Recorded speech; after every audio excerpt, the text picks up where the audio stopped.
Hi, my name's Neil and welcome to today's episode of Retro for You. And on today's episode, look at this here, the Amiga 2000 I picked up recently. Now this thing is huge. As you can see here, it barely fits on the desk.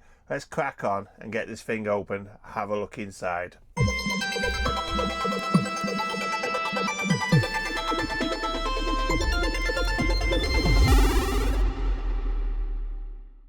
If like me, you like building things, then make sure you pop along to PCBWay. They produce high quality custom PCBs perfect for replacement boards, prototypes or even your own retro products. So once you've got your project you want to build, all you got to do is simply click Add to Cart, which is this big green button on the right hand side. Once you've done that, you're presented with this new page here. Now it'll say here, we have detected 2-layer board at 45 by 51, etc. Depending on what board you got, obviously that changes. And as long as it says here 100% success, you're all good to go.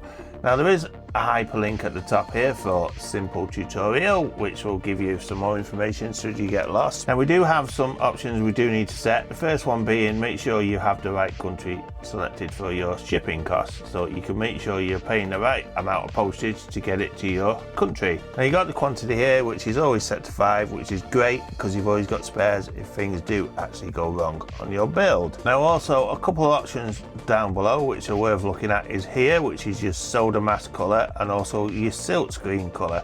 So your solder mask color is the color of the board, the silk screen color is the color of the words on the board. And last but not least, down the bottom here you can have assembly service if you want to get this board built. After you've done this, you click the button here, save to cart, it will then be processed. As you can see, the color of the boards is absolutely excellent and the quality is second to none. Great job PCBWay. So whether you're into repairing a retro classic or just building something brand new, PCBWay is the way to go. So check out the link down below. And on that note, let's crack on.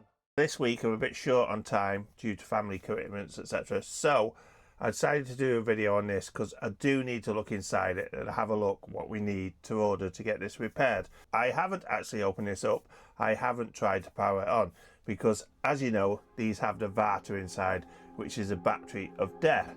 So let's just get on and see if we can get this case off now.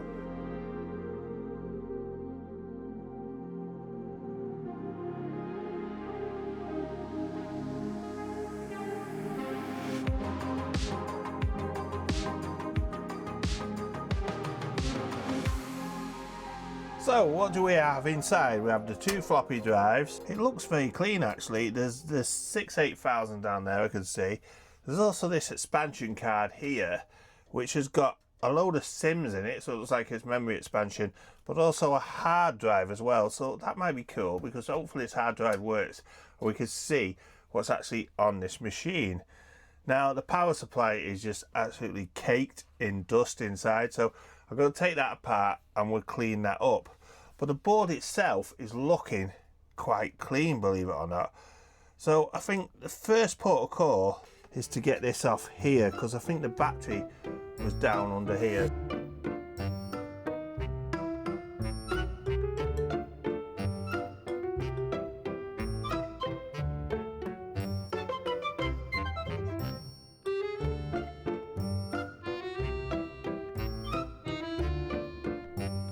Can you tell I've never took one of these apart?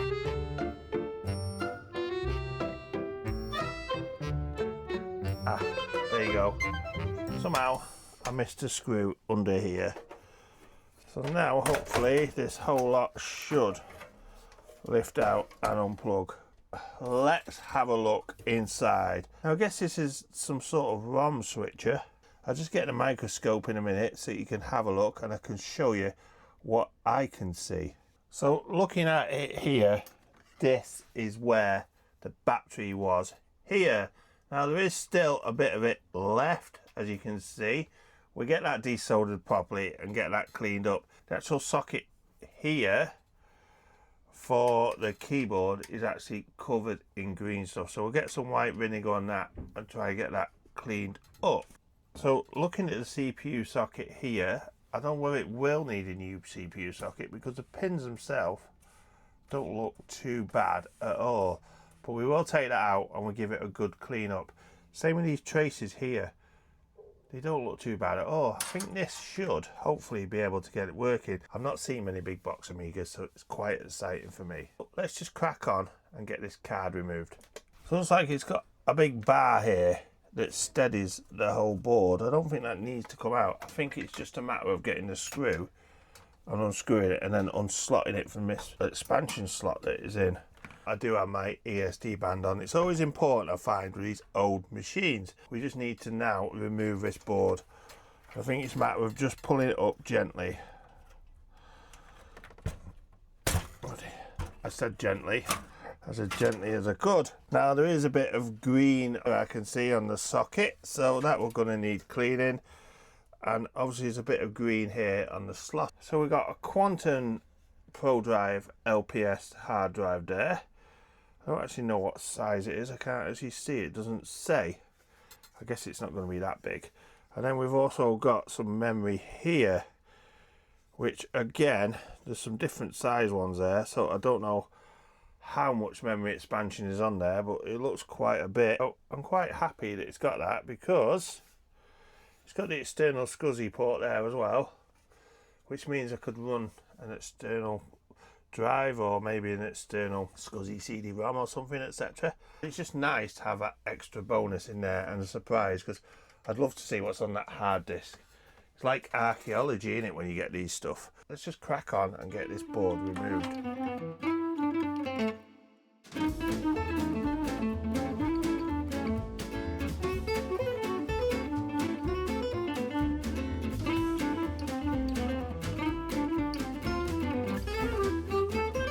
Not much room at all to get this board out. We'll just remove that off there. And here we have one humongous board. Look at the size of that. That is unreal. We're just going to remove some things like this ROM switcher here. So hopefully I'm going to be able to just pull this out, which I can. That came out very easy actually. And now we should be able to pull Gary out as well and disconnect that cable. So we'll just pull Gary out. I think, or it doesn't want to come out. We'll just disconnect that.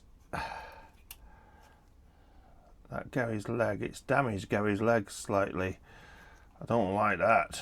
So hopefully we can push that back in just for safekeeping. So Gary is in there. We need to look at that leg because this thing here has slightly damaged it. What do you guys think? Is it worth putting this ROM switcher in or not? Because I do originally intend to put a Pi Storm in this, so I think this would make this obsolete if I'm correct in thinking.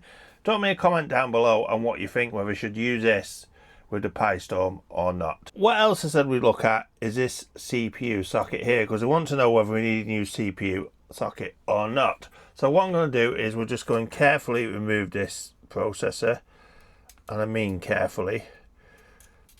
So I hate taking these things out. And let's just have a look at it. Now it does look as if somebody has actually tried to clean these legs, so somebody must have tried to repair it beforehand. So we'll just put that to one side. Now looking at this, I can see something you guys probably can't see, so we'll just get the microscope so you can have a look with me. I'm hoping now you can see the CPU socket, and it all looks good, doesn't it? But as we move along here towards where the battery was, wait for it, look at this. Now you can see how it on the right hand side it's getting worse. Oh, and look, missing pins. There's actually corroded pins there, and it's getting worse as well. So obviously on both sides now down this end it's got heavy corrosion. It's actually broke some of the pins, as you can probably see here and here. You look, there's just bits of metal in there where there should be pins. There's probably some damage to the wires as well under there. I'm going to order a socket this week ready to put into this machine. So next week's video, what we'll do is we'll get this socket removed, we'll get it replaced, we'll look at the wires, etc. We'll repair what we need to repair, and then hopefully we can get this board going. That would be something of an achievement. Let's crack on with that power supply. Whilst this is out, there's an awful lot of dust inside this. What I'm going to do is we're just going to crack the top off it.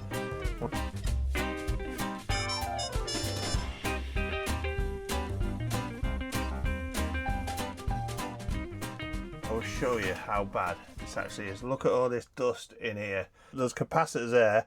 You can't see them for the build-up of dust. So I'm going to give that a good blast out in a minute with the old air gun. Just going to try and hold my breath because this is going to get bad. I can't believe the difference that has made. What I have noticed is down here, if you can see, there is a dreaded RIFA capacitor. So what I'm going to do next is I'm going to strip this fan out, I'm going to strip this board out, and we're going to change that RIFA for a modern equivalent because it's the same as what's in the Macintosh.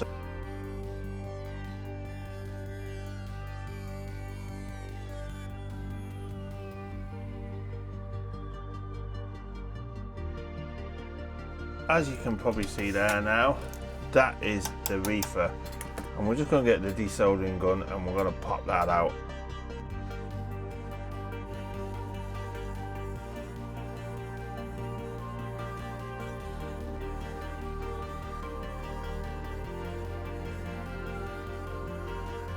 So here we have the RIFA cap removed and the power supply updated. I'm going to leave the video here for now because I've actually ran out of time this week. So next week we'll be back on this A2000. Leave me a comment down below with what I should be doing with this A2000 because I've no idea what's available out there. I'm sure you guys know all about these machines because this is the first one I've ever owned. What should I be making for it? Should I be making an RGB to HDMI? Obviously, I want to fit the Pi, but I've noticed there's two different versions of Pi Storm for it. There's the A500 one, apparently, that is compatible, which goes in the CPU socket. But there's also one that you can build on a card, which goes in the card slot. What's the benefits of both of these? Does anybody know? Drop me a comment down below. Before I go, big thank you to PCBWay for sponsoring this video. And also, don't forget to check out the links down below. You've got the likes of my YouTube buddies, Captain Commodore and 8-Bit Retro Refix. Don't forget to check out the Discord. Come along to Discord and have a chat with us. And you can always reach out to me at my email address, neil@retroforyou.co.uk. If you're new here as well and you haven't done already, please hit that like and subscribe button because the subscriptions help the channel so much. A big thank you to my YouTube members that pay 99p a month to help keep the lights on in the shed. So, on that note, I shall see you next time on Retro For You. See you soon, guys. Bye!